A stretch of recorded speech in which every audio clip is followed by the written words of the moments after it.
नमस्कार, जय हिंद दोस्तों आज के इस क्लास में हम लोग बिहार डीएलएड एंट्रेंस एग्जाम 2024 के लिए और साथियों में एक छोटा सा इन्फॉर्मेशन दे दूं कि जो अभी आपके एक नोटिस अपडेट किया गया है आपका बिहार विद्यालय परीक्षा समिति की तरफ से, जिसमें कि आपका 30 और 31 तारीख के एग्जाम को पोस्टपोन कर दिया गया है। तो आपका देखिए 2 दिन जो आपका एग्जाम आपका कंडक्ट होना था 30 और 31 को, इसका डेट आपका एक्सटेंड हो जाएगा। अलग से आपको एग्जाम शेड्यूल आपको देखने को आपको मिलेगा, ठीक है। तो इसके लिए आप लोग निश्चिंत रहिए।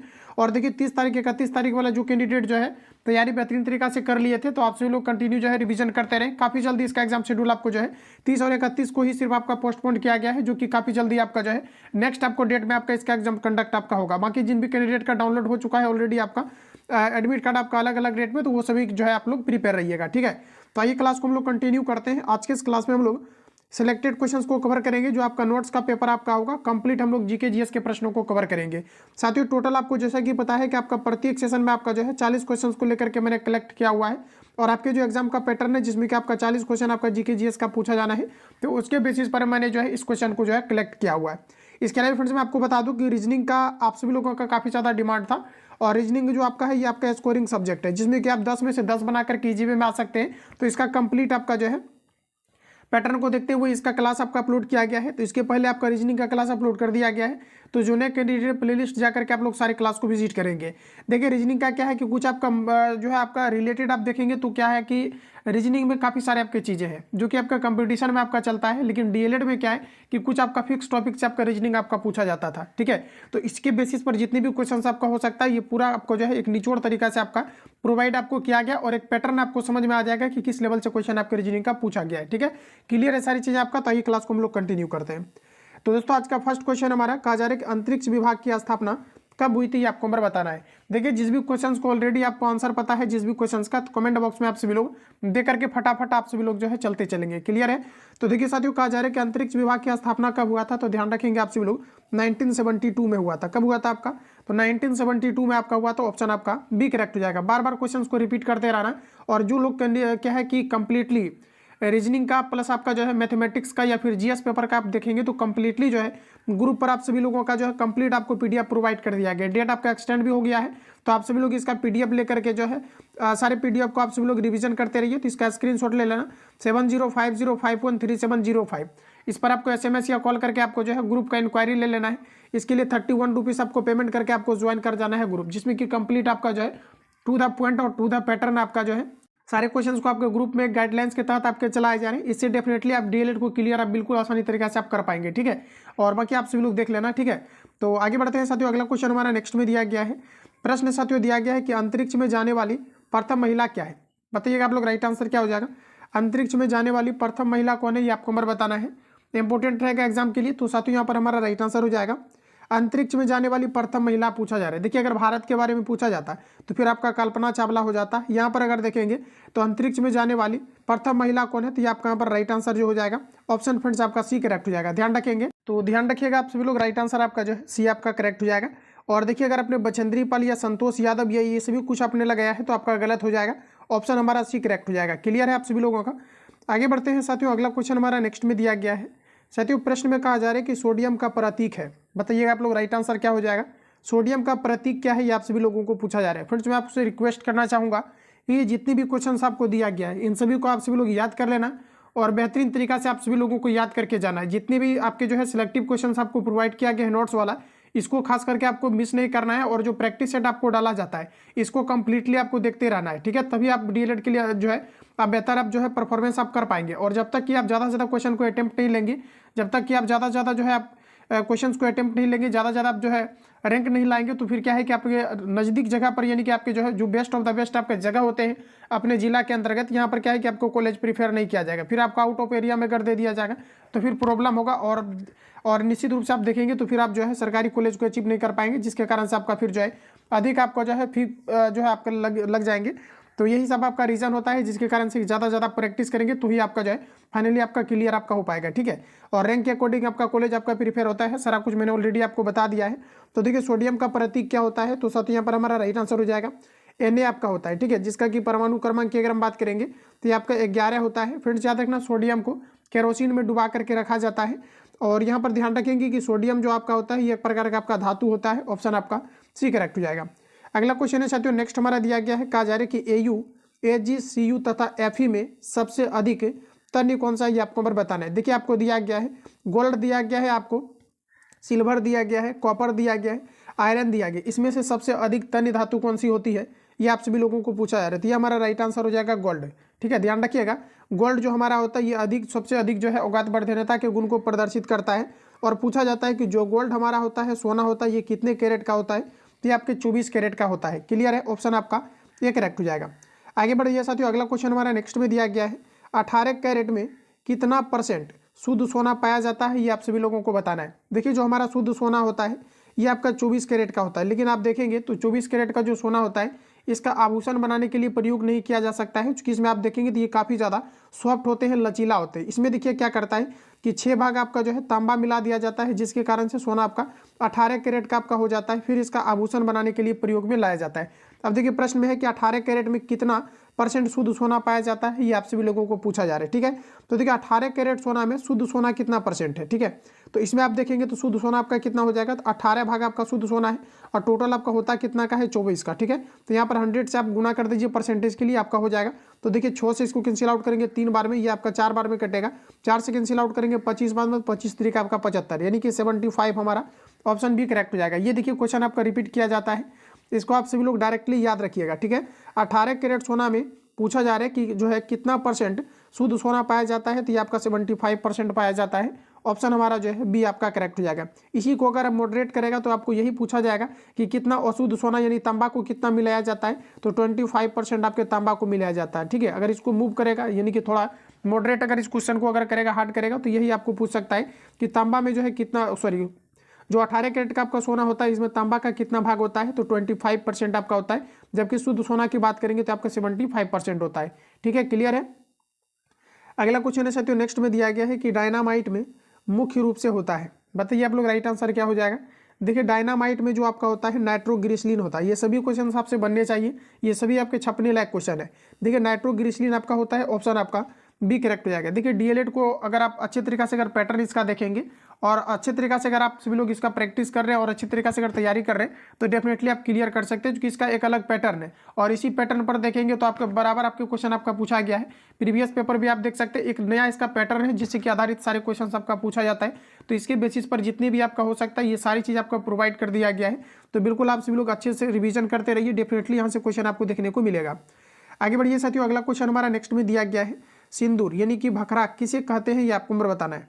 देखिए जो सिंदूर होता है जिसे हम लोग भखरा सिंदूर कहते हैं, इसका फॉर्मूला आपका होता है HGS। ठीक है, जिसे हम लोग क्या कहते हैं, तो इसे हम लोग जो है मर्क्यूरिक सल्फाइड भी कहते हैं, ध्यान रखेंगे साथियों। कई बार क्वेश्चन आपका पूछा जाता है कि कमरे के ताप पर कौन सी धातु है जो कि द्रव अवस्था में पाया जाता है, तो ये आपका मरकरी होता है, जिसे हम लोग Hg कहते हैं। अगर धातु पूछा जाएगा तो आपका मरकरी हो जाएगा, जबकि अधातु पूछेगा कौन सा अधातु है जो कि कमरे के ताप पर द्रव अवस्था में आपका पाया जाता है, तो ये आपका ब्रोमीन हो जाएगा। देखिए जो हमारा मरकरी होता है इसका परमाणु क्रमांक आपका 80 होता है, इसी को हम लोग पारा या क्विक सिल्वर के रूप में जानते हैं। फ्रेंड्स याद रखना आप सभी लोग कि जो हमारा पारा होता है -39°C टेम्परेचर पर ये आपका जो है जमता है। तो इन सभी पॉइंट को आप सभी लोग याद रखेंगे। थर्मामीटर में आपके पारा का प्रयोग किया जाता है, तो यहाँ पर आपका जो राइट आंसर हो जाएगा ऑप्शन आपका बी करेक्ट हो जाएगा। इन सभी पॉइंट को आप सभी लोग याद रखिएगा। अगला प्रश्न हमारा नेक्स्ट में कहा जा रहा है कि Fe रासायनिक प्रतीक है, बताइए आप लोग राइट आंसर क्या होगा। जो आपका Fe दिया गया है यानी कि आयरन दिया गया है, ये किसका रासायनिक प्रतीक है ये आपको मैं बताना है। टीन का, लोहे का, तांबे का, एल्यूमिनियम का, बताइए आप लोग राइट आंसर क्या होगा। तो फ्रेंड्स यहाँ पर हमारा राइट आंसर जो हो जाएगा Fe को हम लोग आयरन या फिर लोहा कहते हैं, ऑप्शन आपका बी करेक्ट हो जाएगा। साथ ही याद रखेंगे जो हमारा Fe होता है जिसे हम लोग आयरन कहते हैं, इसका निष्कर्षण किया जाता है हेमेटाइट अयस्क से किया जाता है। तो कई बार क्वेश्चन आपका आता है कि जो हमारा लोहा होता है, लोहा का प्रमुख अयस्क क्या होता है, तो ध्यान रखिएगा हेमेटाइट, मैग्नेटाइट, लिमोनाइट, सिडेराइड होता है। हेमेटाइट, मैग्नेटाइट, लिमोनाइट, सिडेराइड आपका होता है, जिसमें से कि लोहा का निष्कर्षण हेमेटाइट अयस्क से किया जाता है। तो ऑप्शन आपका बी करेक्ट हो जाएगा। अगला प्रश्न साथियों नेक्स्ट हमारा दिया गया है कि अंतरिक्ष में प्रवेश करने वाली प्रथम भारतीय महिला कौन थी, आपको मैं बताना है। आगे आपका वही क्वेश्चन आपका देखिए प्रथम भारतीय महिला की अगर फ्रेंड्स बात करेंगे तो दिया गया ऑप्शन आपका कल्पना चावला, कमला मुखर्जी, संतोष यादव, सुनीता विलियम्स आपको दिया गया। क्लियर है, तो फ्रेंड्स यहाँ पर आपका राइट आंसर जो हो जाएगा कल्पना चावला हो जाएगा। देखिए कल्पना चावला जो है ये अंतरिक्ष में जाने वाली पहली भारतीय महिला थी। हालांकि ये जो है सॉफ्ट लैंडिंग नहीं कर पाई थी, जिसके कारण से इनकी जो है मृत्यु हो गई थी। तो ऑप्शन हमारा जो है ये आपका करेक्ट हो जाएगा, ध्यान रखिएगा। आगे बढ़ते हैं, अगला क्वेश्चन हमारा नेक्स्ट में दिया गया है कहा जा रहा है कि चंद्रतल पर मनुष्य को उतारने वाला प्रथम अंतरिक्ष यान है। देखिए चंद्रतल पर मनुष्य को उतारने वाला प्रथम जो है अंतरिक्ष यान कौन सा है फ्रेंड्स, ये आपको यहाँ पर बताना है। बताइए आप लोग, राइट आंसर क्या हो जाएगा? तो ये आपका हो जाएगा अपोलो 11। ठीक है, इंपॉर्टेंट क्वेश्चन है आपका। समतल पर बोला जा रहा है कि चंद्रतल पर मनुष्य को उतारने वाला प्रथम अंतरिक्ष यान कौन सा है? तो अपोलो 11 हो जाएगा। ऑप्शन हमारा जो है बी करेक्ट हो जाएगा। अगला प्रश्न साथियों नेक्स्ट में हमारा दिया गया है, कहा जा रहा है कि विदेशी भूमि से छोड़ा गया भारत का पहला वैज्ञानिक उपग्रह है। देखिए विदेशी भूमि से छोड़ा गया भारत का पहला वैज्ञानिक उपग्रह कौन सा है? ऑप्शन आपको देखते ही आपके माइंड में खटकने चाहिए, करेक्ट आंसर क्या होगा? तो यह हमारा राइट आंसर हो जाएगा आर्यभट्ट। कई बार आपका रिपीट किया गया है, इंपॉर्टेंट है, याद रखिएगा। देखिए विदेशी भूमि से छोड़ा गया भारत का वैज्ञानिक जो पहला वैज्ञानिक उपग्रह कौन सा है? तो आर्यभट्ट हो जाएगा। ऑप्शन हमारा ए करेक्ट हो जाएगा। अगला प्रश्न साथियों नेक्स्ट हमारा दिया गया है, ऑटोमोबाइल बैटरी में कौन सा अम्ल प्रयोग किया जाता है? ये आपको नंबर बताना है। देखिए आज के सेशन में हम लोग टोटल 80 क्वेश्चन को कवर करने वाले हैं। पहले हम लोग 40 क्वेश्चन को कवर करेंगे जो कि आपका फर्स्ट सेशन का आपका होगा, फिर हम लोग सेकंड सेशन में 40 क्वेश्चन को कवर करेंगे। फ्रेंड्स ज़्यादा क्वेश्चन को कवर करना है और आप देखेंगे तो ऐसा नहीं कि आप 20 क्वेश्चन पढ़ेंगे आप 10 आ जाएगा 5 आ जाएगा, ऐसा कतई नहीं होता है। ये एक तरह से कम्पिटिटिव टाइप का ही आपका एग्जाम होना है और ये आपके CBT मूड में आपका जो है एग्जाम कंडक्ट होना है। ठीक है, तो आप सभी लोग खुद से इतना आप मेच्योर हो गए होंगे कि ज़्यादा से ज़्यादा क्वेश्चन को पढ़ेंगे, ज़्यादा से ज़्यादा क्वेश्चन पर कमांडिंग रहेगा, ज़्यादा चीज़ों को आप जानेंगे तो ही आप बेहतर इसमें आप कर पाएंगे। ठीक है, बाकी ऐसा नहीं कि आप सिलेक्टिव क्वेश्चन पढ़ लेंगे तो आपका डेफिनेटली आपका आ जाएगा 100%, कोई नहीं ये कह सकता है, लेकिन आप देखेंगे तो टू द पैटर्न अगर पढ़ेंगे तो वही क्वेश्चन आपके आएंगे जो कि आपका पैटर्न आपका इसके अकॉर्डिंग अगर तैयारी करते हैं तो। ठीक है, तो आप देखेंगे तो कहा जा रहा है कि ऑटोमोबाइल बैटरी में कौन सा अम्ल का प्रयोग किया जाता है। अब यही क्वेश्चन देख लीजिए आप, बिहार डीलेट के अंतर्गत सभी सीट में आपका रिपीट कर दिया गया है। ठीक है, तो आप देखेंगे तो साथ यहाँ पर आपका H2SO4 का किया जाता है जिसे हम लोग सल्फ्यूरिक एसिड कहते हैं। कई बार क्वेश्चन आता है सीसा संचायक बैटरी में किस प्रकार के अम्ल का प्रयोग किया जाता है? तो H2SO4 का किया जाता है। ऑप्शन हमारा जो है डी करेक्ट हो जाएगा। अगला प्रश्न साथियों नेक्स्ट हमारा दिया गया है, ऑयल ऑफ विट्रियोल किसे कहा जाता है? देखिए ऑयल ऑफ विट्रियोल किसको कहा जाता है ये आपको नंबर बताना। ऑप्शन सामने दिया गया है, ZnO दिया गया है, ZnSO दिया गया है, H2SO4, HSO दिया गया है, H2S दिया गया है। तो देखिए विट्रियोल के बारे में आपको बताना है ये किसे कहा जाता है। तो देखिए ऑयल ऑफ विट्रियोल कहा जाता है H2SO4 को कहा जाता है जिसे हम लोग सल्फ्यूरिक एसिड भी कहते हैं। तो ऑप्शन आपका यहाँ पर डी आपका करेक्ट हो जाएगा। अगला क्वेश्चन है फ्रेंड्स नेक्स्ट हमारा दिया गया है, चांदी का रासायनिक प्रतीक है। अभी जस्ट आपका क्लियर आपका हो चुका है, चांदी का रासायनिक प्रतीक क्या है ये आप सभी लोगों को बताना है। फ्रेंड्स याद रखना विद्युत का सबसे अच्छा सुचालक जो होता है ये आपका चांदी होता है और चांदी का प्रतीक हमारा जो होता है ये आपका Ag होता है जिसे हम लोग सिल्वर के नाम से जानते हैं। तो ऑप्शन आपका बी करेक्ट हो जाएगा। अगला प्रश्न साथियों नेक्स्ट हमारा दिया गया है, सल्फर के अणु का सही सूत्र क्या है ये आपको नंबर बताना है। देखिए जो हमारा सल्फर होता है ये बहुपरमाण्विक के होते हैं, क्लियर है। अब देखिए सल्फर के अणु का सही सूत्र क्या है, यानी इसका सिंबल आपको पूछा जा रहा है, तो ये आपका राइट आंसर आपका हो जाएगा एस होता है। और इसका जो है परमाणु क्रमांक की बात करेंगे तो सल्फर का आपका जो है 16 आपका होता है, इसका इलेक्ट्रॉनिक विन्यास 2, 8 और आपका जो है 6 आपका हो जाता है। और सल्फर जो आपका होता है ये अधातु के अंतर्गत आपके आते हैं। ऑप्शन आपका बी फ्रेंड्स करेक्ट हो जाएगा। अगला प्रश्न हमारा नेक्स्ट में दिया गया है, H2S कहा जा रहा है कि कहा जा रहा है कि C2HSOH सूत्र है। बताइएगा आप सभी लोग ये किसका जो है आपका सूत्र है ये आप सभी लोगों को बताना है। तो देखिए यहाँ पर हमारा जो राइट आंसर आपका हो जाएगा ये आपका हो जाएगा इथाइल एल्कोहल। देखिए जिसमें कि 2 कार्बन आपके होते हैं ये आपके इथाइल के अंतर्गत आता है, 1 कार्बन रहेगा तो ये आपके मिथाइल के अंतर्गत आता है। तो ऑप्शन आपका जो है ये आपका करेक्ट हो जाएगा, ध्यान रखेंगे आप सभी लोग। आगे बढ़ते हैं फ्रेंड्स, अगला क्वेश्चन हमारा दिया गया है, कहा जा रहा है कि डाइफ्लोरोमीथेन बाजार में किस नाम से जाना जाता है। देखिए डाइफ्लोरोमीथेन बाजार में किस नाम से जाना जाता है ये आप सभी लोगों को बताना है। तो इसे देखिए फ्यूरियन 12 के नाम से जाना जाता है। ऑप्शन आपका जो है ये आपका करेक्ट हो जाएगा, जिसका कि प्रयोग रेफ्रिजरेटर या AC में किया जाता है। तो ध्यान रखिएगा, बोला जा रहा है कि डाइफ्लोरोमीथेन बाजार में किस नाम से जाना जाता है, तो फ्यूरियन 12 के नाम से जाना जाता है। ऑप्शन आपका ए करेक्ट हो जाएगा।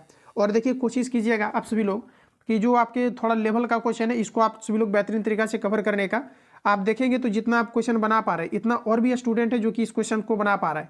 उससे क्या होता है कि आप एक सीमा रेखा को जब तक पार नहीं करते हैं तब तक आपका फिर नहीं हो पाता है। क्योंकि आप देखेंगे तो चूंकि कॉलेज आपका जो गवर्नमेंट कॉलेज है आपका फिक्स है और इसमें क्या होता है कि सभी स्टूडेंट को क्या है कि गवर्नमेंट कॉलेज तो प्रीफर किया नहीं जाएगा, तो इसमें क्या होता है कि जिसका रैंक अच्छा आएगा उसी को फाइनली आपका प्रीफर किया जाएगा। तो इन चीज़ों को ध्यान रखिए, कंपटीशन एक अलग चीज़ आपका होता है, तो इसको देखते हुए आप सभी लोग जो है तैयारी कीजिए अच्छी तरीका से। ऑप्शन आपका ए करेक्ट हो जाएगा। और ये खास करके मैं नए कैंडिडेट्स करना चाहता हूँ जो इस बार जो है 10+2 क्लियर करके जो है फॉर्म को अप्लाई किए हैं, तो उन सभी के लिए, चूंकि आप सब लोग नए कैंडिडेट हैं, ऑप्शन आपका जो है ये आपका करेक्ट हो जाएगा। अगला क्वेश्चन है साथियों, नेक्स्ट हमारा दिया गया है कि क्विक सिल्वर का रासायनिक नाम क्या है, ये आप सभी लोगों को बताना है। बताइए आप लोग, राइट आंसर क्या हो जाएगा? क्विक सिल्वर का रासायनिक नाम क्या है, ये आप सभी लोगों को बताना है। तो देखिए साथियों, यहाँ पर हमारा राइट आंसर हो जाएगा पारद। क्या हो जाएगा आपका? पारद, जिसे हम लोग पारा कहते हैं। ठीक है, अभी जस्ट मैंने आपको रिवील भी कराया है। ऑप्शन आपका ए करेक्ट हो जाएगा। इसका देखिए जितनी भी क्लास मैंने आपको प्रोवाइड किया है इन सभी का कंप्लीट पीडीएफ आपको मिल जाएगा। इस नंबर पर आप सभी लोगों को जो है एसएमएस करना है, जो नए कैंडिडेट आप सभी लोग जुड़े हुए हैं। ठीक है, इस पर कॉल करके आप सभी लोग जो है इसका इंक्वायरी ले सकते हैं। आगे बढ़िए साथियों, अगला क्वेश्चन हमारा दिया गया है कि निम्नलिखित में सबसे भारी धातु है। ऑप्शन आपको सामने दिया गया है एल्यूमिनियम, तांबा, चांदी, यूरेनियम। तो देखिए अगर बात करेंगे कि निम्नलिखित में सबसे भारी धातु कौन सी है, तो साथियों यहाँ पर हमारा राइट आंसर हो जाएगा यूरेनियम। ऑप्शन आपका जो है डी करेक्ट हो जाएगा। इसके अलावा साथियों आप सभी लोग याद रखेंगे कि जो परमाणु रिएक्टर में जो प्रयोग किया जाता है, किस प्रकार के यूरेनियम का किया जाता है, तो यूरेनियम आपका 235 का प्रयोग किया जाता है। ध्यान रखेंगे, ऑप्शन हमारा डी करेक्ट हो जाएगा। अगला क्वेश्चन है साथियों, नेक्स्ट हमारा दिया गया है प्रश्न में आप देखेंगे तो यहाँ पर आपको कहा जा रहा है कि पीतल, तांबा, जर्मन सिल्वर में कौन सबसे कहा जा रहा है कि कौन सब में पाया जाता है, ये आपको नंबर बताना है। तो देखिए पीतल, तांबा, जर्मन, सिल्वर में कहा जा रहा है कि पीतल, तांबा, जर्मन, सिल्वर में कहा जा रहा है कि कौन सब में पाया जाता है, ये आप सभी लोगों को बताना है।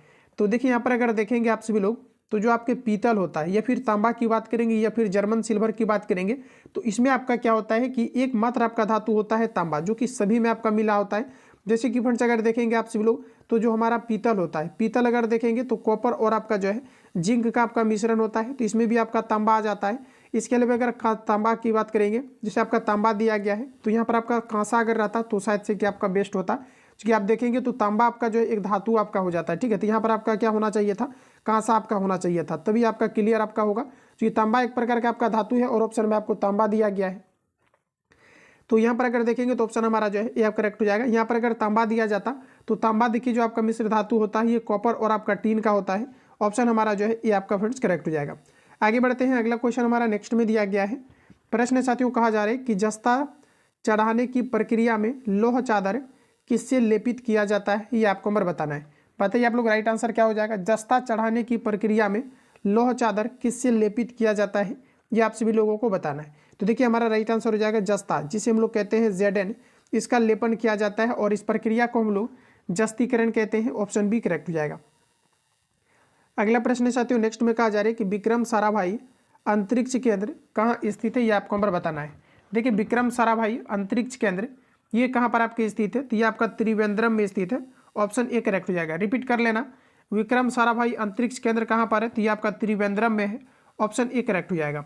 अगला क्वेश्चन है फ्रेंड्स नेक्स्ट हमारा दिया गया है कि मंगल ग्रह पर उतरने वाला पहला अंतरिक्ष यान कौन है, ये आपको नंबर बताना है। देखिए मंगल ग्रह पर जो उतरने वाला पहला अंतरिक्ष यान है ये आपका क्या है, तो देखेंगे तो हमारा राइट आंसर हो जाएगा, इसे हम लोग कहते हैं पाथ फाइंडर। क्या कहते हैं हम लोग? पाथ फाइंडर कहते हैं, जो मंगल ग्रह पर उतरने वाला पहला अंतरिक्ष यान था। ऑप्शन आपका डी करेक्ट हो जाएगा।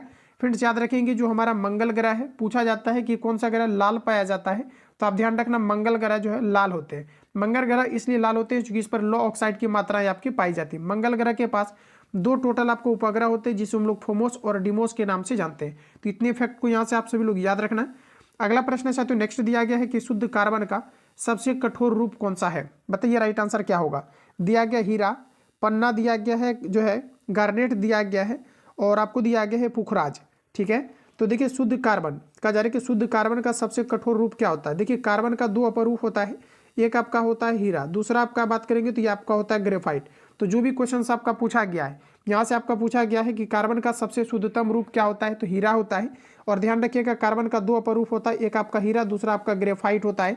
साथियों हीरा जो चमकता है पूर्ण आंतरिक परावर्तन के कारण से चमकता है। हीरा का जो अपवर्तनांक होता है 2.42 होता है। क्लियर है?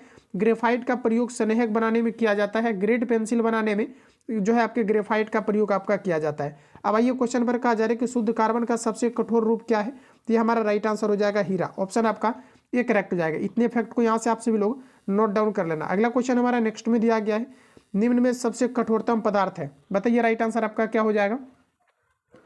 निम्न में सबसे कठोरतम पदार्थ कौन सा है, ये आप सभी लोगों को पूछा जा रहा है। तो साथियों हमारा राइट आंसर हो जाएगा हीरा। ठीक है, ध्यान रखेंगे, हीरा आपका करेक्ट आंसर हो जाएगा।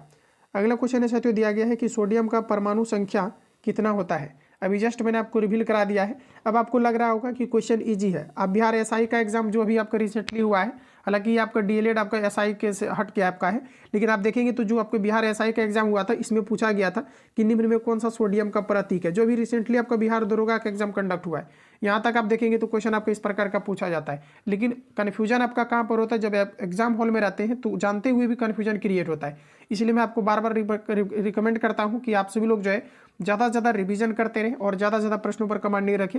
बिल्कुल आप आसानी तरीका से इसको क्लियर कर सकते हैं, ज़्यादा कुछ भी नहीं है, डरने की आवश्यकता ही नहीं है।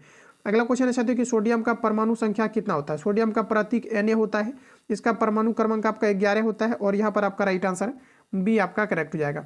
अगला प्रश्न है साथियों नेक्स्ट हमारा दिया गया है, अमलगम में रहता है, बताइए राइट आंसर क्या हो जाएगा।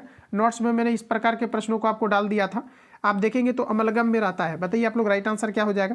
अमलगम, देखिए अमलगम क्या होता है, तो जब भी कभी क्या होता है कि किसी धातु के साथ या किसी यौगिक में एक धातु आपका पारा यानी मरकरी होता है, तो इस हम लोग यौगिक को अमलगम के नाम से जानते हैं। तो यहाँ पर आपका जो राइट आंसर हो जाएगा ऑप्शन आपका सी करेक्ट हो जाएगा। फ्रेंड्स पूछा जाता है क्विक सिल्वर किसे कहा जाता है, तो ये आपके जो है क्विक सिल्वर किसे कहा जाता है, तो ये Hg को ही कहा जाता है जिसे हम लोग मरकरी कहते हैं। ठीक है, ध्यान रखिएगा। और देखिए पूछा जाता है कि जो हमारा मरकरी होता है Hg, इसका एस क्या होता है, तो सिनेबार होता है। क्लियर है, सिनेबार होता है, ऑप्शन आपका सी करेक्ट हो जाएगा। अगला प्रश्न साथियों नेक्स्ट हमारा दिया गया है, प्रश्न साथियों नेक्स्ट हमारा कहा जा रहा है कि अधिकतम तन्यता वाला धातु है, बताइएगा आप सभी लोग राइट आंसर क्या हो जाएगा। अधिकतम तन्यता वाला धातु कौन सा है, ये आप सभी लोगों को बताना है। तो फ्रेंड्स यहाँ पर हमारा राइट आंसर हो जाएगा सोना। देखिए सोना जो होता है ये सबसे अधिक औघात वर्धनता के गुण को प्रदर्शित करता है, तो ऑप्शन हमारा यहाँ पर जो है सी आपका राइट हो जाएगा। आगे बढ़िए साथियों, अगला क्वेश्चन हमारा दिया गया है कि निम्नलिखित में से किस धातु का तार आसानी से खींचा जा सकता है, बताइए आप लोग राइट आंसर क्या हो जाएगा। निम्नलिखित में से किस धातु का तार आसानी से खींचा जा सकता है, ये आप सभी लोगों को बताना है। देखिए आसानी से खींचा जाने वाला जो तार आपका होता है क्या हो जाएगा आपका, तो ये ऑप्शन के अकॉर्डिंग आप देखिएगा तो हमारा राइट आंसर जो हो जाएगा तांबा आपका हो जाएगा, ऑप्शन आपका बी करेक्ट हो जाएगा। अगला प्रश्न साथियों नेक्स्ट हमारा दिया गया है कि निम्न में से कौन तार खींचने योग्य सबसे अधिक नम्य धातु है, ये आप सभी लोगों को बताना है। तो देखिए किसी भी तरह से अगर क्वेश्चन आपका पूछा जाता है तो यहाँ पर आपको क्या लगाना है, सोना आपको लगाना है, ऑप्शन आपका जो है ये आपका राइट हो जाएगा। अगला प्रश्न साथियों नेक्स्ट में दिया गया है कि जल में सबसे कम घुलनशील गैस है, बताइए आप लोग क्या हो जाएगा। जल में सबसे कम घुलनशील गैस कौन सा है, ये आपको नंबर बताना है। फटाफट आप सभी लोग 2 से 3 सेकंड के अंदर के तो क्वेश्चन को अटेम्प्ट लेना है। जो भी क्वेश्चन आपका निकलता है फटाफट आप सभी लोगों को अटैक कर देना है। इतना मैंने आपको प्रैक्टिस आपको करा दिया है, ठीक है। और टिक करके आप पढ़िए, जहां भी पढ़ते हैं आप टिक करके पढ़िए और बेहतरीन तरीका से रिवीजन कीजिए।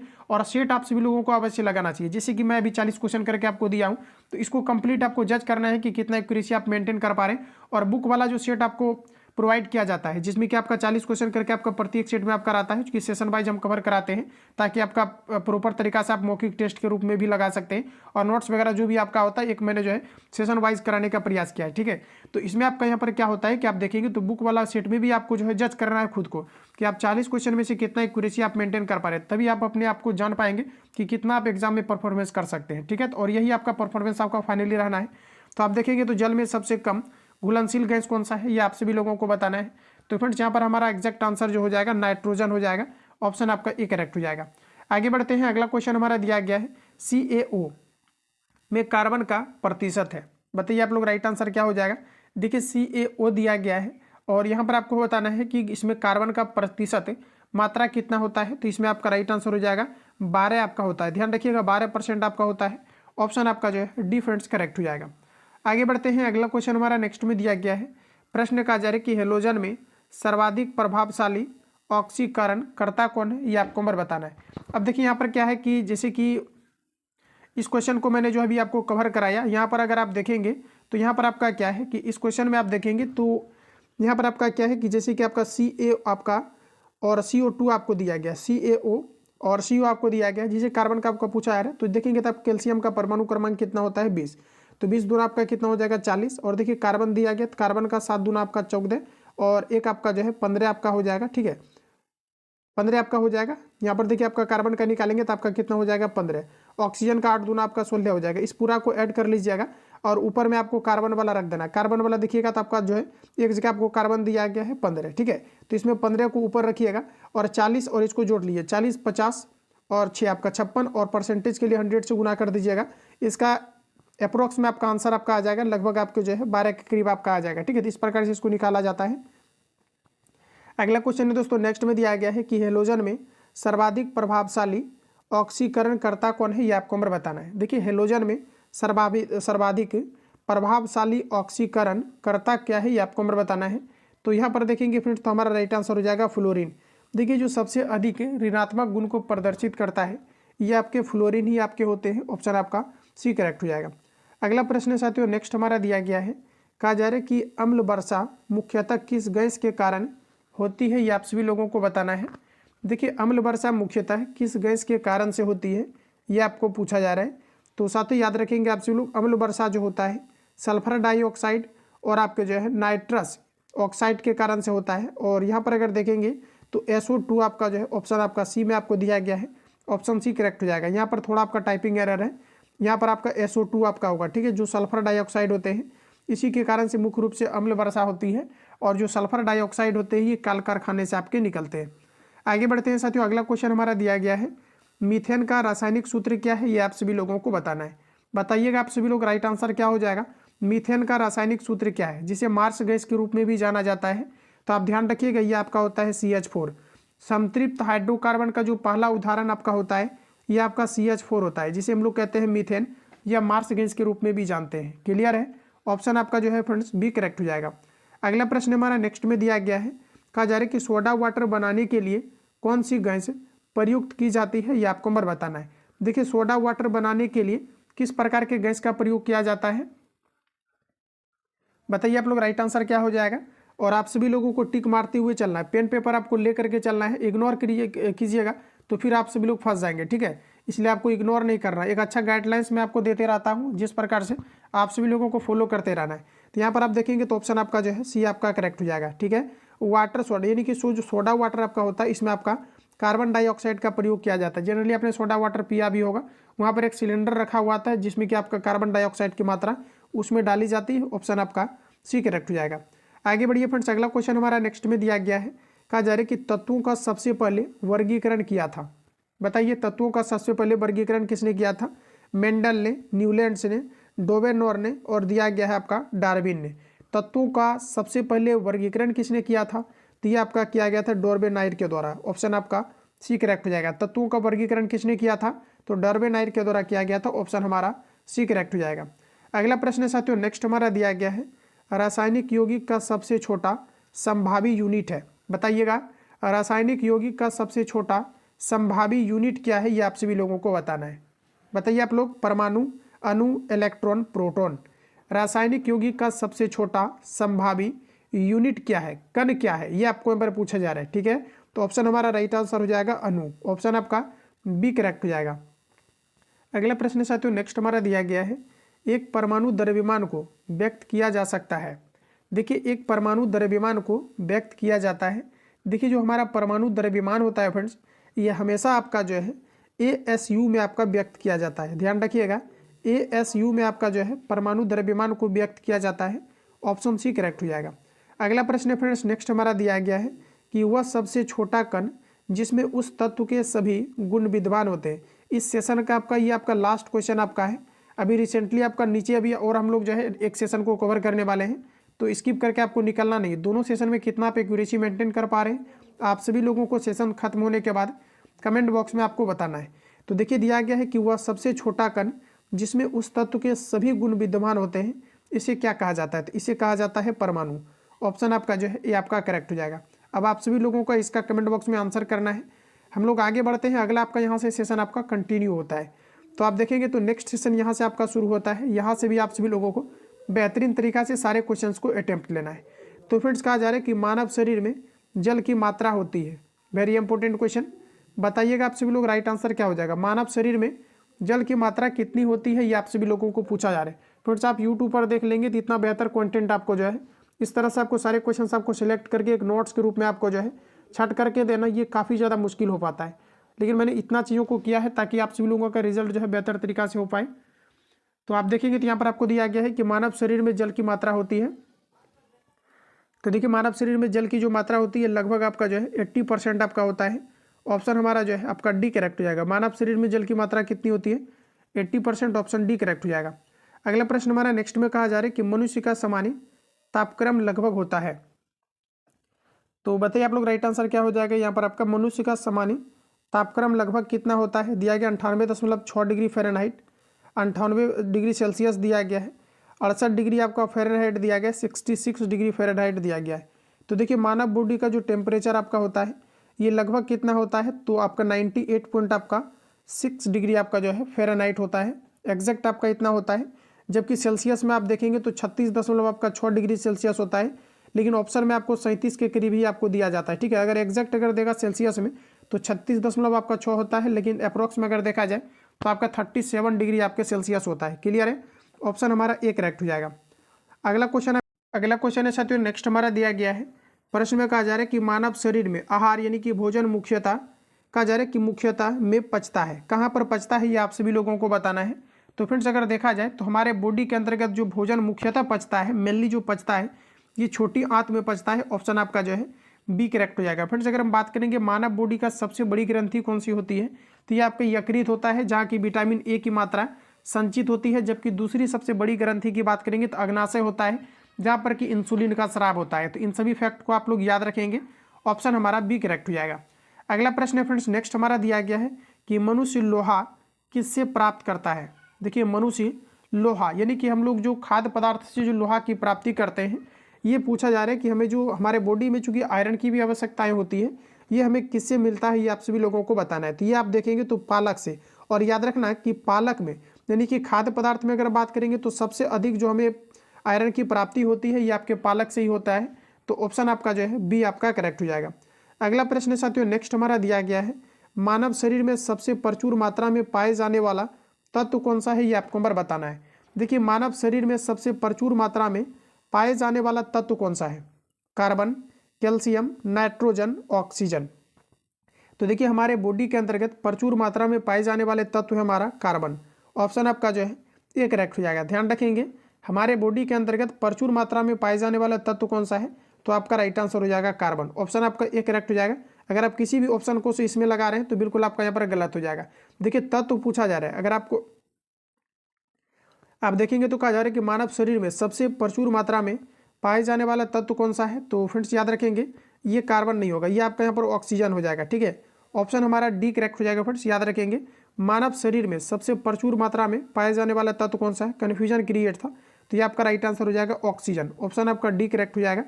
अगला प्रश्न है साथियों नेक्स्ट में दिया गया है किस पोषक तत्व का पाचन सर्वप्रथम मुंह में होता है। बताइएगा राइट आंसर क्या हो जाएगा। किस पोषक तत्व का पाचन सर्वप्रथम मुंह में होता है ये आपको नंबर बताना है। तो ये हमारा राइट आंसर हो जाएगा कार्बोहाइड्रेट का पाचन मुंह में होता है। जब हम लोग रोटी को चबाते हैं तो आप देखेंगे कि यहाँ पर मीठा लगता है, इसमें कार्बोहाइड्रेट जो है वो आपका विखंडित होता है, जिसे हम लोग मंड या स्टार्च के नाम से भी जानते हैं। तो ऑप्शन आपका जो है बी आपका यहाँ पर राइट हो जाएगा। अगला प्रश्न नेक्स्ट हमारा दिया गया है कि भोजन का पाचन निम्नलिखित में से किस अंग में प्रारंभ होता है ये आपको नंबर बताना है। साथ ही याद रखना जब हम लोग भोजन को चबाते हैं तो उसी टाइम से वो जो है पचना शुरू हो जाता है, यानी कि चबाना भी एक प्रकार के जो है पचने के अंतर्गत आता है। इसलिए हमारा राइट आंसर जो हो जाएगा ऑप्शन आपका ये करेक्ट हो जाएगा। ठीक है, क्लियर है। भोजन का पचना हमारे बॉडी के अंतर्गत कहाँ पर से शुरू होता है, तो मुंह से होता है। ऑप्शन आपका ए करेक्ट हो जाएगा। अगला प्रश्न साथियों कहा जा रहा है कि शरीर में सबसे बड़ी हड्डी होती है। बताइएगा आप लोग राइट आंसर क्या हो जाएगा। स्टेपिज, फीमर, कैशिरकुद जो है कशेरुक दिया गया जिसे हम लोग स्पाइनल कॉर्ड कहते हैं, और कपाल की हड्डी आपको दिया गया। देखिए हमारे बॉडी के अंतर्गत सबसे लंबी हड्डी हमारे जांघ में पाई जाती है, जिसे फीमर के नाम से जाना जाता है। तो यहाँ पर आपका जो राइट आंसर हो जाएगा ऑप्शन बी करेक्ट हो जाएगा। जबकि बात करेंगे सबसे छोटी हड्डी तो स्टेप्स नामक हड्डी होती है, जो कि व्यक्ति के कान में पाई जाती है। फ्रेंड्स याद रखेंगे व्यक्ति के कान में टोटल 6 हड्डियाँ जो है आपके पाई जाती है। क्लियर है, ऑप्शन हमारा जो है बी आपका करेक्ट हो जाएगा। आगे बढ़िए, अगला क्वेश्चन हमारा दिया गया है मानव शरीर का सबसे बड़ा आंतरिक अंग कौन सा है ये आपको नंबर बताना है। देखिए फ्रेंड्स मानव शरीर का सबसे बड़ा आंतरिक अंग कौन सा है? तो यहाँ पर अगर देखेंगे तो हमारा राइट आंसर हो जाएगा यकृत। अभी जस्ट मैंने आपको क्लियर करा दिया है, हमारे बॉडी के अंतर्गत सबसे बड़ी जो ग्रंथि होती है ये आपका यकृत होता है। विटामिन ए हमारे बॉडी के अंतर्गत कहाँ पर संचित होता है? तो ये आपका विटामिन ए जो होता है यकृत के अंतर्गत संचित होता है। हमारे द्वारा जो भी विषैले पदार्थ का सेवन किया जाता है इसको विषहीन बनाने का काम भी आपके यकृत करते हैं। इन सभी पॉइंट को याद रखना है। अगला प्रश्न हमारा नेक्स्ट में दिया गया है, मानव मस्तिष्क कितने ग्राम का होता है? इंपोर्टेंट रहेगा एग्जाम के लिए। मानव मस्तिष्क कितने ग्राम का होता है ये आप सभी लोगों को बताना है। तो फ्रेंड्स हमारा राइट आंसर हो जाएगा 1350 ग्राम का होता है। क्लियर है? 1350 ग्राम का होता है। ऑप्शन आपका ए करेक्ट हो जाएगा। आगे बढ़िए। अगला प्रश्न आपके सामने दिया गया है, मनुष्य के मस्तिष्क का सबसे बड़ा भाग है। मनुष्य के मस्तिष्क का सबसे बड़ा भाग कौन सा होता है ये आपको नंबर बताना है। ठीक है, तो बताइए आप लोग राइट आंसर क्या हो जाएगा। तो देखिए साथियों, हमारे मस्तिष्क का सबसे बड़ा भाग जो होता है ये आपका प्रमस्तिष्क होता है। क्लियर है? ऑप्शन आपका जो है सी आपका करेक्ट हो जाएगा। ठीक है, आगे बढ़िए। अगला क्वेश्चन हमारा नेक्स्ट में दिया गया है, शरीर में सबसे लंबी कोशिका है। मानव शरीर में सबसे लंबी कोशिका कौन सी है ये आप सभी लोगों को बताना है। तो देखिए हमारा राइट आंसर हो जाएगा तंत्रिका तंत्र। ठीक है, याद रखेंगे आप सभी लोग। मानव शरीर में सबसे लंबी हड्डी कोशिका क्या होता है? तो आपका तंत्रिका तंत्र होती है। अगला प्रश्न हमारा नेक्स्ट में कहा जा रहा है कि शरीर की सबसे छोटी ग्रंथि है। शरीर की सबसे छोटी ग्रंथि बताना है। देखिए बड़ी में आपका यकृत आ जाएगा, जबकि सबसे छोटी ग्रंथि की फ्रेंड्स बात करेंगे तो ये आपका पिट्यूटरी ग्लैंड हो जाएगा। और ध्यान रखना, पूछा जाता है कि मास्टर ग्रंथि किसे कहा जाता है? तो ये आपका पिट्यूटरी ग्लैंड को ही कहा जाता है, पिट्यूटरी ग्रंथि को कहा जाता है। पिट्यूटरी ग्रंथि और जो भी हमारे बॉडी के अंतर्गत अन्य ग्रंथि है इसको नियंत्रित करने का काम करती है। तो ऑप्शन आपका यहाँ पर सी करेक्ट हो जाएगा। अगला प्रश्न हमारा कहा जा रहा है कि शरीर में मास्टर ग्रंथि किसे कहा जाता है। लीजिए आ गया क्वेश्चन आपका। साथियों इस तरह से अगर आप बेहतरीन तरीका से तैयारी करके जाते हैं 100% क्वेश्चन आपके नहीं छूटेंगे। इस तरह से अगर आप करके जाते हैं तो बिल्कुल छूटने के चांसेस आपका जो है खत्म यहाँ से आपका हो जाएगा। तो जितने भी आपका यहाँ से क्वेश्चन आपका बनता है और जितनी भी आपका पूछा गया इन सभी को आपको सिलेक्ट किया गया, इसलिए मैंने ज़्यादातर जो है उन सभी टॉपिक को कवर कराया है जहाँ से कि क्वेश्चन डीएलएड के अंतर्गत 100% आपका छपता है। ठीक है, तो आप सभी लोग लगातार जो है सारे क्वेश्चंस को रिवीजन करते रहेंगे, यही आपके एग्जाम के लिए इंपॉर्टेंट साबित होगा। तो दिया गया है कि शरीर में मास्टर ग्रंथि किसे कहा जाता है ये आपको नंबर बताना है। तो ये हमारा राइट आंसर हो जाएगा पिट्यूटरी ग्लैंड को कहा जाता है। ऑप्शन आपका ए करेक्ट हो जाएगा।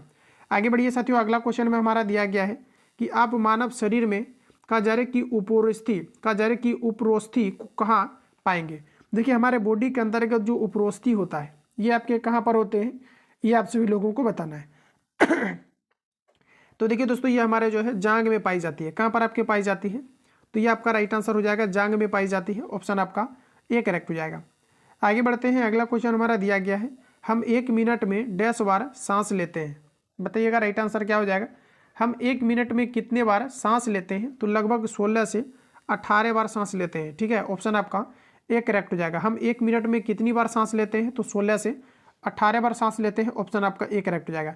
फ्रेंड्स कई बार क्वेश्चन आता है कि 1 मिनट में हमारा जो हार्ट होता है ये पूछा जाता है कितने बार धड़कता है। तो ये आपका जो है 72 बार यानी कि 72 बार धड़कता है। जबकि 24 घंटा में बात करेंगे तो 1,03,689 बार धड़कता है। लेकिन 1,03,689 यहाँ से क्वेश्चन आपका कभी नहीं पूछा गया है, तो इसको आप लोग इग्नोर कीजिएगा। लेकिन ये याद रखिएगा कि 1 मिनट में जो हमारा दिल धड़कता है कितना बार? तो 72 बार धड़कता है।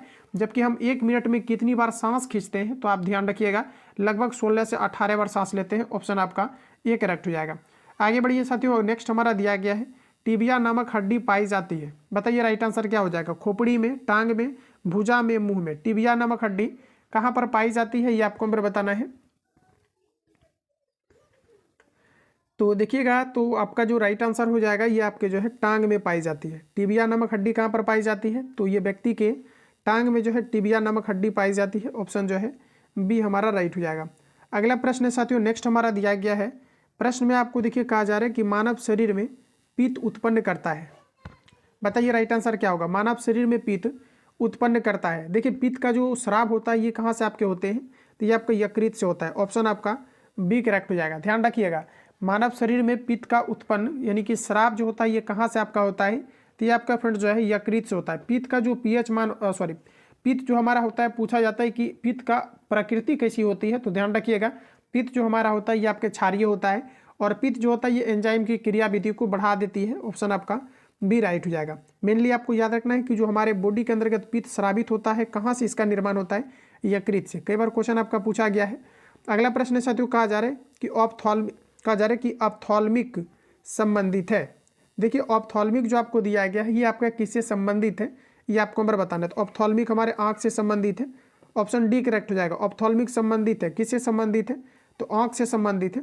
देखिए क्वेश्चन आपका बनता है कि हमारे पूछा जाता है कि आंख के किस भाग को जो है दान किया जाता है। तो ध्यान रखिएगा आंख के कॉर्निया जो होते हैं इसको दान किया जाता है। चूँकि आप देखेंगे तो कॉर्निया की जो लंबाई होती है कभी घटती बढ़ती नहीं है, और यही कारण है कि कॉर्निया को जो है एक व्यक्ति के आंख से दूसरे व्यक्ति के आंख में जो है प्रतिस्थापित किया जा सकता है। आगे बढ़िए, अगला क्वेश्चन हमारा दिया गया है।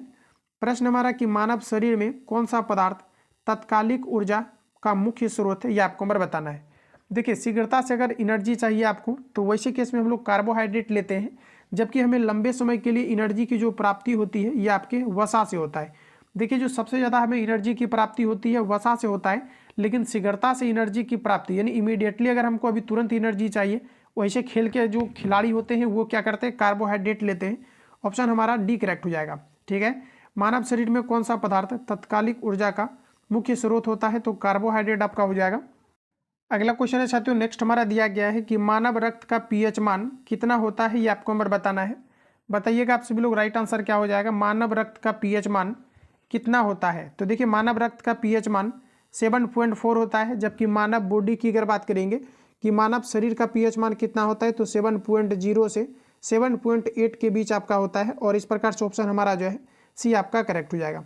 अगला प्रश्न है साथियों, नेक्स्ट हमारा दिया गया है कि मनुष्य के हृदय की सामान्य स्पंदन गति प्रति मिनट कितना होता है। देखिए अभी जस्ट मैंने आपको रिवील करा दिया है, और जो भी मैं आपको फैक्ट कवर कराता हूँ ध्यानपूर्वक आप सभी लोगों को सुनना है और माइंड में इसको फिट रखना है। देखिएगा क्वेश्चन आपका आ गया है कि मनुष्य के हृदय की सामान्य स्पंदन गति कितनी होती है, तो 72 बार प्रति मिनट पूछा जा रहा है, तो 72 बार यहाँ पर आपका राइट आंसर हो जाएगा। आगे बढ़िए, अगला क्वेश्चन हमारा दिया गया है, कहा जा रहा है कि सर्वदाता रुधिर वर्ग है। देखिए कौन सा ब्लड ग्रुप है जो किसी भी व्यक्ति को डोनेट कर सकता है, इसके बारे में आपको बताना है। तो इसी को हम लोग सर्वदाता कहते हैं, ठीक है, यूनिवर्सल डोनर कहते हैं।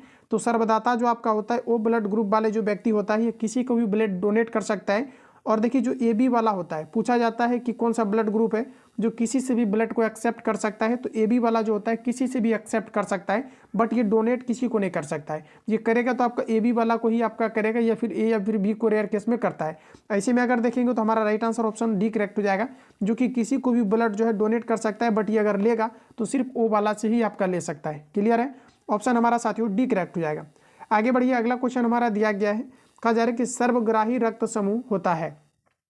देखिए सर्वग्राही रक्त समूह होता है, देखिए बताइएगा आप लोग राइट आंसर क्या हो जाएगा। तो सर्वग्राही जो आपका होता है ए बी होता है। क्लियर है, आपका ऑप्शन आपका यहाँ पर बी करेक्ट हो जाएगा। अगला प्रश्न साथियों नेक्स्ट हमारा दिया गया है, एक ए बी ग्रुप वाला व्यक्ति खून दे सकता है। देखिए जिसका ब्लड ग्रुप ए बी है ये किसको ब्लड दे सकता है, ये आपको नंबर बताना है। देखिए सेम क्वेश्चन आपका आ चुका है, अभी जस्ट मैंने आपको रिवील कराया कि ये ए बी को दे सकता है, लेकिन रेयर केस में आप देखेंगे तो ए या फिर बी को दे सकता है, लेकिन जो मुख्यतः आपका दिया जाता है ये ए बी को ही आपका डोनेट कर सकता है। तो यहाँ पर आप राइट आंसर क्या लगाएंगे, तो आपका हो जाएगा केवल ए बी को ये डोनेट कर सकता है, बट ये एक्सेप्ट अगर देखेंगे तो ये किसी से भी आपके कर सकते हैं। तो ऑप्शन आपका यहाँ पर बी करेक्ट हो जाएगा। अगला प्रश्न दोस्तों नेक्स्ट हमारा दिया गया है, वो रक्त समूह वाले आदमी का रक्त किसे दिया जा सकता है। तो बताइए आप लोग राइट आंसर क्या हो जाएगा। तो ये देखिए जो मैंने अभी रिवील कराया आपको कि जो ओ वाले व्यक्ति होते हैं ये किसी को भी ब्लड जो है डोनेट कर सकता है। तो ए वाला को ये आपका दे सकता है, तो ये वाला आपका करेक्ट हो जाएगा। बी वाला को भी आपको दे सकता है, ए बी वाला को भी आपका जो है दे सकता है। तो इनमें से यहाँ पर आपका सभी करेक्ट हो जाएगा। जो हमारे ओ ब्लड ग्रुप वाले व्यक्ति होते हैं ये किसी को भी ब्लड जो है आपका डोनेट कर सकता है। अगला प्रश्न साथियों नेक्स्ट में दिया गया है कि रक्तचाप किसके द्वारा नियंत्रित होता है, ये आप सभी लोगों को बताना है। रक्तचाप के बारे में बताना है, रक्तचाप किनके द्वारा नियंत्रित होता है ये आपको नंबर बताना है। तो देखिए आपका एड्रीनल ग्लैंड आपका हो जाएगा। क्लियर है, देखिए रक्तचाप किनके द्वारा नियंत्रित होता है, तो एड्रीनल जो ग्रंथि हमारा होता है ये ब्लड जो प्रेशर होता है इसको ये कांस्टेंट करता है, नियंत्रित करता है, कंट्रोल करता है। देखिए जो हमारा ब्लड प्रेशर होता है इसका रेंज पूछा जाता है, तो 80 से आपका 120 होता है। क्लियर है, 80 से आपका 120 जो हमारा ब्लड प्रेशर का रेंज होता है। अगर 80 से कम अगर होता है तो ब्लड प्रेशर लो हो जाएगा, जबकि 120 से अधिक होगा तो ब्लड प्रेशर हाई हो जाएगा। ठीक है, आगे बढ़ते हैं। अगला प्रश्न दोस्तों नेक्स्ट हमारा दिया गया है, इंसुलिन की कमी के कारण होने वाला रोग है। बताइए आप लोग राइट आंसर क्या होगा। इंसुलिन की कमी के कारण से कौन सा रोग होता है। देखिए दोस्तों, पहले समझिए आप लोग कि जो हमारे इंसुलिन होते हैं, इंसुलिन का जो स्राव होता है ये आपके अग्नाशय में होता है, जो हमारे बॉडी का दूसरी सबसे बड़ी ग्रंथि होती है। अब हम लोग बात करेंगे इंसुलिन की कमी से कौन सा बीमारी होता है, ये आप सभी लोगों को बताना है। देखिए, लाइव को लेकर के काफ़ी सारे छात्र जो है परेशान रहते हैं कि लाइव क्लास मिलेगा। लाइव में आपको कुछ नहीं होता। लाइव में आप देखेंगे तो सिर्फ आपको आंसर बता दिया जाएगा कि ये वाला होगा, ये वाला, कोई आपको एक्स्ट्रा फैक्ट नहीं बताएगा। और जो भी मैं आपको फैक्ट बताऊंगा इससे आपके कई सारे क्वेश्चंस कवर होते हैं। और आपको क्या करना है कि टेस्ट के रूप में यही आपको लगाना है, पेन पेपर आपको लेकर के बैठना है। यही आपका बेहतरीन तरीका का, बेहतरीन तैयारी के लिए आपका जो है यही आपका एकमात्र आपका तरीका होता है। लाइव में क्या होता है कि आप दूसरे का कमेंट देखते हैं और फिर क्या होता है कि प्रॉपर तरीका से आप वो चीज़ें नहीं कर पाते हैं।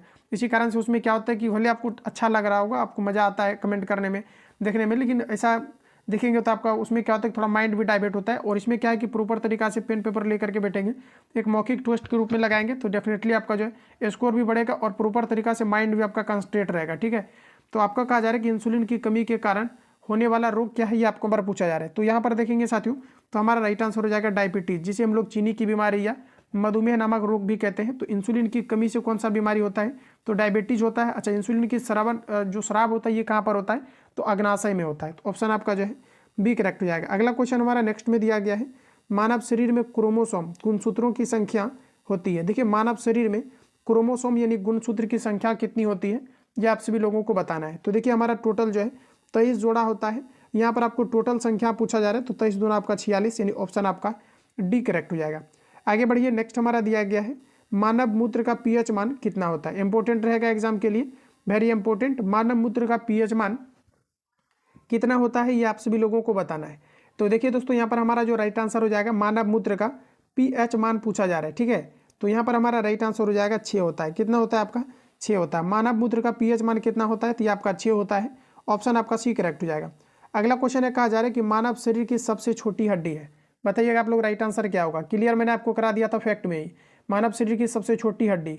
तो बताइएगा राइट आंसर क्या हो जाएगा। तो यहाँ पर हमारा राइट आंसर हो जाएगा स्टेप्स नामक हड्डी होती है, जो कि व्यक्ति के कान में पाई जाती है। क्वेश्चन कहाँ से आएगा, जो इसका पैटर्न है इसके बेसिस पर तैयारी कीजिएगा, तो डेफिनेटली आप 35+ इसमें स्कोर आप आराम से कर सकते हैं, अगर अच्छे तरीका से आप चीज़ों को कवर कर लेते। साइंस की अगर स्पेशल में बात करूँ तो 20 क्वेश्चन आपका पूछा जाना है, इसमें आप 18-19 आराम से बना सकते हैं, किसी भी तरह का प्रॉब्लम नहीं होगा। रीजनिंग आपका 10 क्वेश्चन पूछा जाएगा, 10 में 10 आप सभी लोग बना करके आ सकते हैं। आप सेट देखना कितना ईजी क्वेश्चन आपका रीजनिंग का पूछा जाता है। बिल्कुल टू द पैटर्न आपका जो है रीजनिंग भी आपका शुरू कर दिया गया है, तो कंटिन्यू आप सभी लोग जो है सारे क्लास को अटेम्प्ट लीजिए, बिल्कुल स्कोर आपका बढ़ जाएगा। अगला क्वेश्चन है कि मानव शरीर का सामान्य तापक्रम कितना होता है। तो देखिए, सेल्सियस में मैंने आपको रिवील करा दिया है। देखिए, सेम क्वेश्चन आपका आ गया। तो यहाँ पर अगर देखेंगे तो मानव शरीर का सामान्य तापक्रम कितना होता है, तो 36.6 डिग्री सेल्सियस आपका होता है। जबकि फ़ारेनहाइट में बात करेंगे तो 98.6 डिग्री आपका जो है फ़ारेनहाइट आपका होता है। क्लियर है। अब देखिए, यहाँ पर आपको पूछा जा रहा है, तो 36.6 आपको दिया नहीं गया, तो अप्रोक्स आपको 37 लगाना है। ऑप्शन हमारा जो है सी आपका करेक्ट हो जाएगा।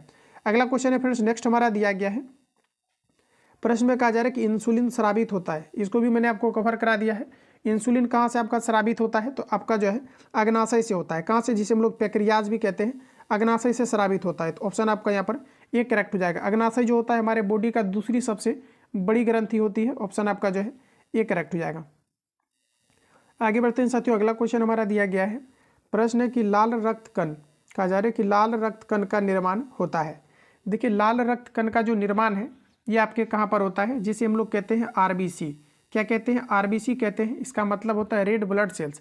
इसका जो निर्माण होता है ये आपका बोन मेरो में होता है, जिसे हम लोग लाल अस्थि मंजा भी कहते हैं।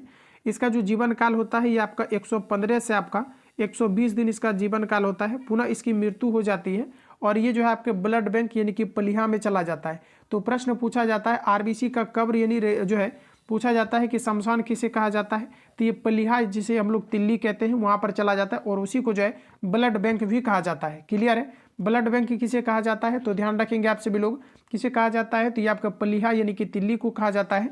आरबीसी का निर्माण कहाँ पर होता है, तो ये आपके जो है बोन मेरो में होता है, जिसे हम लोग अस्थि मंजा कहते हैं। तो ऑप्शन आपका यहाँ पर जो है ये आपका करेक्ट हो जाएगा। इतनी चीज़ों को आप लोग याद रखेंगे। अगला क्वेश्चन है साथियों कि वयस्क मनुष्य में रक्त की औसत मात्रा होती है। देखिए, वयस्क मनुष्य में रक्त की औसत मात्रा कितनी होती है, 3 से 4 लीटर, 4 से 5 लीटर, 5 से 6 लीटर, 6 से 7 लीटर। तो देखिए, वयस्क मनुष्य यानी ये जो एक सामान्य मनुष्य होते हैं, इसमें जो आपके ब्लड होते हैं लगभग अगर देखा जाए तो 5 से 6 लीटर होते हैं। ऑप्शन आपका जो है सी आपका करेक्ट हो जाएगा। अगला क्वेश्चन है साथियों, नेक्स्ट हमारा दिया गया है, प्रश्न है कि लाल रक्त का आकार होता है, बताइएगा राइट आंसर क्या हो जाएगा। लाल रक्त का आकार जो होता है ये कैसा होता है, तो यहाँ पर हमारा राइट आंसर हो जाएगा गोलाकार होता है। देखिए कई बार क्वेश्चन आपका आता है कि जो है तरल संयोजी उत्तक का उदाहरण क्या है, तो आप ध्यान रखना ये ब्लड हो जाता है या फिर ब्लड के बारे में पूछा जाता है कि रक्त क्या है, तो रक्त एक प्रकार का तरल संयोजी उत्तक का उदाहरण है। क्लियर है, ऑप्शन हमारा जो है ये आपका करेक्ट हो जाएगा। रक्त का आकार कैसा होता है, तो गोलाकार होता है, ऑप्शन आपका जो है ये करेक्ट हो जाएगा। अगला क्वेश्चन है साथियों दिया गया है कि मनुष्य का सामान्य रक्तचाप होता है, तो इसको भी मैंने कवर करा दिया है। 80 से आपका 120 होता है। देख लीजिए कहाँ पर दिया गया, 120 80 दिया गया है, ऑप्शन आपका यहाँ पर बी जो है आपका राइट हो जाएगा। इन सभी क्वेश्चंस को आप लोग जो है याद कर लीजिएगा। अगला क्वेश्चन है कहा जा रहा है कि रक्त को जमाने में कौन सा प्रोटीन उपयोग आता है। देखिए रक्त को जमाने के लिए कौन सा प्रोटीन उपयोग में आता है, तो ये आपका राइट आंसर हो जाएगा फाइब्रोनिजोन, जिसे हम लोग विटामिन के को कहते हैं, ऑप्शन हमारा जो ए करेक्ट हो जाएगा। ध्यान रखिएगा पूछा जाता है कि विटामिन जो है खून का थक्का न बन पाना किस विटामिन की कमी के कारण से होता है, तो विटामिन के की कमी के कारण से आपके होते हैं।